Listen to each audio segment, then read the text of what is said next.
नमस्कार दोस्तों, एक बार फिर से मैं मिस्टर आर के यादव आपके बीच में एक छोटा सा पार्ट रेशियो प्रोपोर्शन का एक अगला छोटा सा पार्ट लेकर उपस्थित हुआ हूँ। ध्यान से देखिएगा दोस्तों, आज मैं रेशियो प्रोपोर्शन में आप लोगों को समानुपात के बारे में थोड़ा सा बताने वाला हूँ और जो चीज़ समझाने वाला हूँ इन चीज़ों पर आपके 3 टाइप के प्रश्न बनते हैं। तो सबसे पहले आप समानुपात के इस टाइप को देख लीजिए कि इस समानुपात पर क्या चीज़ आपसे पूछने वाला है आज। समानुपात का तो नाम जानते ही होंगे, ठीक है। इससे कुछ ऐसी चीज़ें बनती हैं, ध्यान से देखिएगा। जैसे मैंने कह दिया ए संबंधे बी समानुपाते सी संबंधे डी, ये 4 चीज़ें हो गई, ठीक है। यहाँ पे 4 चीज़ें हो गई। तो जो ये बीच का चिन्ह है ना, ये समानुपात का चिन्ह है। तो अब ये क्या कहता है, बाह्य पदों का गुणनफल, मतलब बाहरी संख्याओं का गुणनफल बराबर होता है मध्य पद के गुणनफल के। पद क्या होता है, संख्या, ठीक है। बाह्य पदों का गुणनफल बराबर अगर मध्य पदों का गुणनफल है तो वह समानुपात के नियम का पालन कर रहा है, ठीक है। तो हम इसे कैसे दर्शा सकते हैं, a इंटू डी बराबर b इंटू क्या c। तो ये समानुपात के नियम को पालन कर रहा है, ठीक है। एक चीज़ और देख लीजिए आप, जैसे मैं अगर ये कहूँ कि एग्जाम्पल मैं दे दूँ, एक एग्जाम्पल दे दूँ मैं छोटा सा। तो एग्जाम्पल अगर मैं देना चाहूँ तो क्या कह सकता हूँ, 8 संबंधे 4 समानुपाते 18 संबंधे 9, ठीक है। दिख रहा है। अब देखिए 8 संबंधे 4 समानुपाते 18 संबंधे क्या 9, ये मैंने एक छोटा सा एग्जाम्पल दिया जहाँ से आप समानुपात को कंफर्म कर सके कि ये समानुपात है, ठीक है। तो बाह्य पदों का गुणनफल मतलब 8 मल्टीपल 9 बराबर मध्य पदों का गुणनफल 4 मल्टीपल 8, 8 नमा कितना 72 और 18 चौक या 4 का 18 गुणा करिए 4 बटे 32 या 18 चौक 72 समान है, बराबर है। तो इस पर आपके 3 प्रकार के क्वेश्चन आते हैं। एक जो चतुर्थानुपाती आता है, पहला क्या आता है क्वेश्चन, चतुर्थानुपाती। चतुर्थानुपाती पहला क्वेश्चन आता है। दूसरा आता है तृतीयानुपाती। तृतीयानुपाती आता है। और लास्ट क्या आता है, लास्ट प्रथमानुपाती।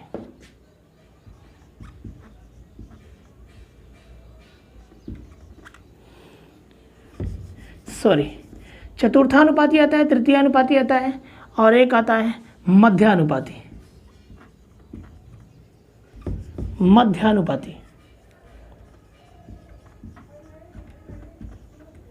मध्यानुपाती ये तीनों क्वेश्चंस आपके बड़ा ही इंपॉर्टेंट होते हैं, ठीक है। कैसे आते हैं क्वेश्चन, ध्यान से देखिएगा। चतुर्थानुपाती, तृतीयानुपाती, मध्यानुपाती। फिर से देखिए, चतुर्थानुपाती पूछता है, तृतीयानुपाती पूछता है और मध्यानुपाती कह सकते हैं कि मध्यानुपाती पूछता है क्वेश्चंस।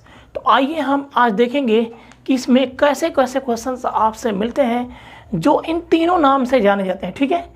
इन तीनों नाम से यदि जाने जाते हैं तो क्वेश्चन कैसे आते हैं, हम वो क्वेश्चन देख लेते हैं। आइए हम पहला क्वेश्चन देखते हैं। तो दोस्तों ये रहा पहला क्वेश्चन। पहले क्वेश्चन में ये कह रहा है कि 15, 20 व 45 का चतुर्था अनुपाती ज्ञात करो। 15, 20 व 45 का चतुर्था अनुपाती पूछा, ठीक है। 15, 20 व 45 का चतुर्था अनुपाती। तो आप समझ रहे हैं, जैसी संख्या है सीधे सीधे आप जानते हैं, इसमें आपको कुछ भी नहीं करना है, सीधा चतुर्था अनुपाती पूछा है तो हम क्या करेंगे, 15 संबंधे 20 समानुपाते 45 संबंधे, ये वाली चीज़ पूछिए। तो ये वाली चीज़ पे क्वेश्चन मार्क रख दीजिए या फिर ए रख दीजिए या फिर यक्स रख दीजिए, जो भी रखना हो आपको वो रख दीजिए, ठीक है। तो आप अगर ए रखना चाहते हैं तो ए को ही ले लीजिए। तो ध्यान से देखिए, बाह्य पदों का गुणनफल ए से ही करिए बराबर मध्य पदों का गुणनफल होना चाहिए। तो क्या करेंगे, 15 इंटू क्या, ए बराबर 20 इंटू कितना 45। चीज़ समझ में आ रही है। अब ए बराबर क्या होगा, 20 इंटू 45 अब बटा के कितना 15, 15 दिया कितना 45 और 20 दिया कितना 60। तो ए का मान 60 आएगा, मतलब चतुर्थानुपाती कितना होगा, चतुर्थ वाला अनुपात कितना आंसर होगा इसका 60। तो विकल्प में आपका आंसर नहीं मिला है और ये रहा आपका आंसर। आइए हम अगले क्वेश्चन को देखते हैं। बेहद उम्मीद करता हूँ कि क्वेश्चन समझ में आए होंगे कि कैसे ये लगे हैं, ठीक है। आइए हम अगले क्वेश्चन को ट्राई करते हैं। अगला क्वेश्चन देखिए, तो बहादुर अगला क्वेश्चन इसका है 0.2, 0.12 तथा 0.3 का चतुर्थानुपाती क्या है। तो 0.2, 0.12 तथा 0.3 का चतुर्था अनुपाती पूछा है, ठीक है। हम क्या करेंगे 0.2 संबंधे 0.12 समानुपाते 0.3 और चतुर्थ वाला पूछा है तो चतुर्थ वाले में क्या कर देंगे ए कर दीजिए या एक्स कर दीजिए, जो भी करना हो। तो आप वाय पदों का गुणनफल करिए, उसके बराबर करिए मध्य पदों का गुणनफल। आप गुणा मत कर दीजिएगा, डायरेक्ट जहाँ गुणा करने वाली चीज़ होगी वहाँ गुणा कर दीजिएगा। और आप जानते हैं कि काटना ही है, फिर से इसे क्या करना है डिवाइड करना ही है। तो फिर आप क्या करेंगे, आप यहाँ से क्या करेंगे a इंटू 0.2 बराबर 0.12 इंटू 0.3, ठीक है। आप क्या करेंगे a बराबर देखिए 0.12 इंटू 0.3, ठीक। आप इसको क्या कर दीजिए 12×3 = 36, 12×3 = 36 हो जाएगा। चीज़ क्लियर एकदम, 12×3 = 36 हो जाएगा, यही चीज़ दिया हुआ है ना। या फिर आप एक काम और भी कर सकते हैं, सीधा 0.12 लिखिए इंटू 0.3 लिखिए और बटा के कितना 0.2 लिखिए, ठीक है। आप ऐसे भी कर सकते हैं, दशमलव हट गया भाई, दशमलव हट गया तो यहाँ से क्या होगा एक दशमलव नीचे से हटा तो ऊपर भी हट गया। आप क्या कर सकेंगे 12×36 0.36 लिख सकते हैं और बटा के 2 काटेंगे तो 0.21 कम 2, 2 8 16, 0.18 आंसर होगा हमारा, 0.18 आंसर होगा, ठीक है। आइए अगले क्वेश्चन पे चलते हैं। अगला क्वेश्चन देखिए, तो आइए दोस्तों अगला क्वेश्चन देखते हैं। अगले क्वेश्चन में क्या कह रहा है, अगले क्वेश्चन में ये कह रहा है कि 8 तथा 24 का तृतीयानुपाती क्या है। 8 तथा 24 का तृतीयानुपाती क्या है। तो 8 तथा 24 का देखिए इंपॉर्टेंट क्वेश्चन है, बढ़िया क्वेश्चन है। 8 तथा 24 का तृतीयानुपाती पूछा हमसे, हाँ। तो ये तो पहला हो गया, ये दूसरा हो गया। आप जानते हैं, आप पहले वाले भी क्लास में, इसके पहले भी क्लास में आप लोगों ने पढ़ा होगा कि जब तृतीयानुपाती पूछे तो तृतीयानुपाती का फार्मूला होता है, तृतीयानुपाती बराबर होता है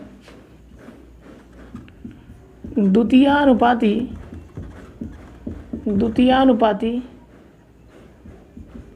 होल स्क्वायर अब बटा के प्रथमानुपाती। ये आप जानते हैं, ठीक है।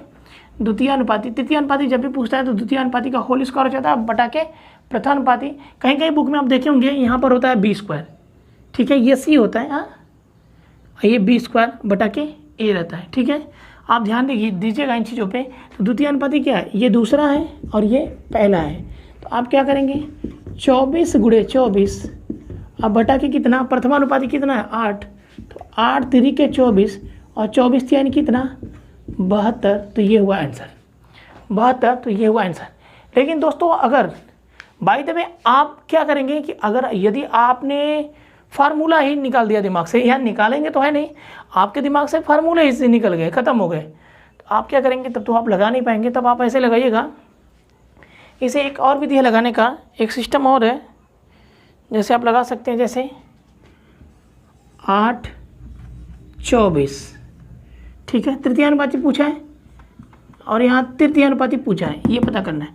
तो पता करिए कि 8 में कितने का गुणा किया कि 24 आया, 8 में कितने का गुणा किया कि 24 आया। तो भाई 8 में 3 का किया है, 8 3 के 24, तो ये ना गुणोत्तर श्रेणी में होती है, ठीक है। ये किस में होती है, गुणोत्तर श्रेणी में होती है। तो दोस्तों ये जो चीज़ है ना, ये 8 24 और तृतीयानुपाती पूछा है, तो आप ये ध्यान रखिएगा 8 में 3 का मैंने गुणा किया था 24 आया, तो ये गुणोत्तर श्रेणी में बनती रहती है, ये हमेशा गुणोत्तर श्रेणी में ही बनी रहती है।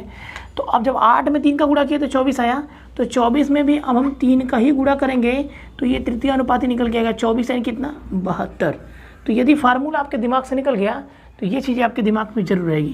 तो ये हमारा क्या हो जाएगा, आंसर हो जाएगा। आइए हम अगले क्वेश्चन पे ध्यान देते हैं। अगला क्वेश्चन देखते हैं। अगला क्वेश्चन देखिए, तो अगला क्वेश्चन भी दिया है ऐसे। अगला क्वेश्चन दिया है कि 16 तथा 64 का तृतीय अनुपाती क्या है। 16 तथा 64 का तृतीय अनुपाती क्या है। 16 तथा 64 का तृतीय अनुपाती क्या है। तो 16 है और 64 का तृतीय अनुपाती पूछा है। ठीक है, तृतीय अनुपाती पूछा है। आप क्या देखेंगे, 16 चौक को 64, मतलब 16 में 4 का मल्टीपल किया तो 64 आया है। तो अब आप ये भी ध्यान दीजिएगा कि 64 में कितने का गुणा करेंगे, 4 का ही करेंगे, क्योंकि ये गुणोत्तर श्रेणी में बनती है। तो 64 में भी हम 4 का ही मल्टीपल करेंगे। तो 4 चौकों कितना, 4 चौकों कितना 16, 16 को 86 ले और 4 छक्का 24 1 25, मतलब 256 हमारा क्या होगा, आंसर होगा। तो ये चीज़ें आपके दिमाग में हमेशा बैठी रहेगी और ये हमेशा आप ऐसे कर भी सकते हैं। ठीक है, आइए अगले क्वेश्चन को देखते हैं। अगले क्वेश्चन में ये बोला है दोस्तों, अगला क्वेश्चन में है 6 तथा 54 के बीच मध्यानुपाती क्या है। 6 तथा 54 के बीच मध्यानुपाती पूछा है। ठीक है, 6 तथा 54 के बीच मध्यानुपाती क्या है पूछा है। तो हम क्या करेंगे, 6 संबंधे ए समानुपाते ए संबंधे क्या 54। आपको मध्यानुपाती मतलब मध्यानुपाती यही निकलेगा। आपको मालूम है कि वाह्य पदों का गुणनफल बराबर मध्य पदों का गुणनफल। तो हम क्या करेंगे, वाह्य पदों का गुणनफल और बराबर मध्य पदों का गुणनफल, या मध्य पदों का गुणनफल बराबर वाह्य पदों का गुणनफल। तो आप क्या करेंगे, ए इंटू ए स्क्वायर बराबर 6 गुणे कितना 54। तो ए स्क्वायर बराबर 6 चौक को 24 को 4 और 2 6 5 30 और 2 32। तो आपको मालूम है 332 जो है ना, किसी न किसी का क्या है, वर्गमूल है। तो ए बराबर क्या करेंगे, ये रूट में हो जाएगा कितना 324। ए बराबर क्या हो जाएगा, रूट में 324। जब रूट में हो गया तो ये वर्गमूल है। आपको मालूम है, आपको ये ध्यान होना चाहिए, आपको ये ध्यान होना चाहिए कि जो 324 है किसी न किसी का वर्गमूल है। तो ये 18 का वर्गमूल है। तो ए बराबर क्या हो जाएगा 18, आंसर।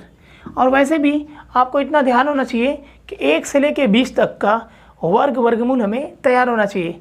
यदि आप वनडे एग्ज़ाम देना चाहते हैं तो आपको 20 तक तो वर्गमूल तैयार होना चाहिए। ठीक है, वैसे भी मैंने वर्गमूल पढ़ा तो नहीं रखा है, लेकिन मैं अगर यदि आप लोगों को डिमांड रहेगी तो मैं वर्गमूल को समझा दूंगा, पढ़ा दूंगा। एक वीडियो मैं उसका बना दूंगा छोटा सा, जहाँ से आप वर्गमूल निकाल सकते हैं। तो ये रहा आपका पहला फंडा। दूसरा फंडा, मान लीजिए आपने ऐसे नहीं किया तो आप जानते हैं जब किसी दो संख्याओं का मध्यानुपाती पूछे तो हम क्या करेंगे, डायरेक्ट इन दोनों संख्याओं का गुणा कर देते हैं।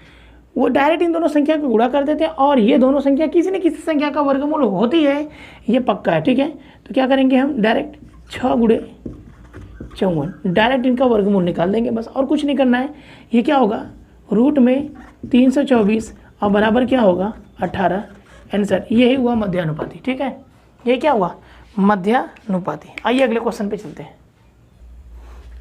अगला क्वेश्चन देखिए दोस्तों, अगला क्वेश्चन है 144 तथा 25 के बीच मध्यानुपाती क्या है। क्वेश्चन में क्या है, 144 और 25 के बीच मध्यानुपाती। तो करना क्या है, कुछ नहीं, सीधा क्या करना है, गुणा करना है। और ये किसी न किसी का क्या है, वर्गमूल है। ये ध्यान दीजिएगा, मध्यानुपाती में रूल होता है, दोनों का गुणा करिए, किसी न किसी का वर्गमूल निकल के आएगा। तो आप ऐसा बेवकूफ़ी मत कर दीजिएगा कि 144 गुणे 25 करके फिर से वर्गमूल निकालिए। ये पक्का है 12, 144 जो वर्गमूल किसका है 12 का, तो रूट से बाहर हो जाएगा 12 इंटू ये किसका है 5, तो आंसर क्या हो जाएंगे 60। बस आगे चलते हैं, अगला क्वेश्चन देखते हैं। अगला क्वेश्चन देखिए, हाँ दोस्तों अगला क्वेश्चन देखिएगा, ठीक इसी प्रकार से 0.09 और 0.16 का मध्यानुपाती पूछा है। 0.09 0.16 का मध्यानुपाती पूछा है। तो मैंने क्या बोला था, मल्टीपल करके वर्गमूल निकाल लीजिए बस। तो देखिए ये 0.09 का वर्गमूल क्या होगा, मतलब ये किस संख्या का वर्गमूल है, तो हम कह सकते हैं कि 0.3 का वर्गमूल होगा, बाहर निकाल लीजिए रूट से, इंटू ये 0.4 का वर्गमूल होगा। क्योंकि 4 चौक को 16 करेंगे तो 2 अंकों पे दशमलव लग जाएगा, 3 त्रिक 9 करेंगे 2 अंकों पे दशमलव लग जाएगा, डायरेक्ट गुणा कर दीजिए, 3 चौक को कितना 12 और 2 अंकों पे दशमलव लगा दीजिए, बस आंसर। 0.12 0.12 हमारा क्या होगा, आंसर होगा। आइए अगला क्वेश्चन देखते हैं। अगला क्वेश्चन कुछ बेहतरीन क्वेश्चन है। तो दोस्तों ये रहा अगला क्वेश्चन। अगले क्वेश्चन में ये कह रहा है, यदि a प्लस बी संबंधे b प्लस सी संबंधे c प्लस a बराबर 6 संबंधे 7 संबंधे 8 हो और a plus b plus c is equal to 14 मतलब 14 दिया हो तो c का मान कितना होगा। ठीक है, तो यहाँ पे कुछ इस तरीके से दिया है कि a प्लस बी बराबर कितना दिया है, a प्लस बी बराबर दिया है 6 और आगे दिया है b प्लस सी बराबर कितना 7 और फिर दिया है c प्लस a बराबर कितना दिया है 8 और एक चीज़ और दिया है a प्लस बी प्लस सी बराबर कितना 14 और c का वैल्यू हमसे क्या किया है, पूछा है। तो एक बात ध्यान रखिएगा कि a प्लस बी बराबर 6 दिया है, ठीक है, अब b प्लस सी बराबर 7 दिया है, c प्लस a बराबर 8 दिया है। तो ये कंबाइंड वैल्यू है। कंबाइंड वैल्यू में फिक्स नहीं होती है कि क्या a प्लस बी का मान जोड़कर 6 आएगा ही आएगा, नहीं, वो 60 भी हो सकती है और वो 600 भी हो सकती है। a प्लस बी का मान क्या 6 नहीं, जरूरी नहीं कि 6 ही हो, वो 60 भी हो सकती है, वो 600 भी हो सकती है, हाँ, लेकिन वो कहीं ना कहीं 6 का गुणज ही होगी, ये ध्यान रखिएगा। और जब ऐसे a प्लस बी का मान b प्लस सी का मान और c प्लस a का मान अगर ऐसे दे, ऐसे जैसे ये दिया हुआ है, तो आपको कहीं ना कहीं एक कांस्टेंट और नियतांक मान लेना चाहिए जिससे हम c का मान आसानी से निकाल सकें। ठीक है, तो आपको जब मैं मानने जा रहा हूँ तो आप देखिएगा कि किस तरीके से ये क्लियर होगा। यहाँ k मैं कांस्टेंट मान लेता हूँ, ठीक है, मैंने क्या किया यहाँ पे कांस्टेंट मान लिया। अब मैं क्या करूँगा, देखिए ए बी है, बी सी है, सी है, तो यहाँ पे 2a है, 2b है और 2c है, सबको मैं जोड़ रहा हूँ तो 2 कॉमन हो जाएगा तो a प्लस बी प्लस सी हो जाएगा बराबर, ये देखिए 8 7 15 और 15 6 21, 21 क्या हो गया k, 21 क्या हो गया। अब ये ध्यान रखिएगा, आपको मालूम है कि a प्लस बी प्लस सी का मान कितना दिया हुआ है, यहाँ दिया हुआ है, दिया नहीं यहाँ पे, आप यहाँ पे रख दीजिए, रख सकते हैं।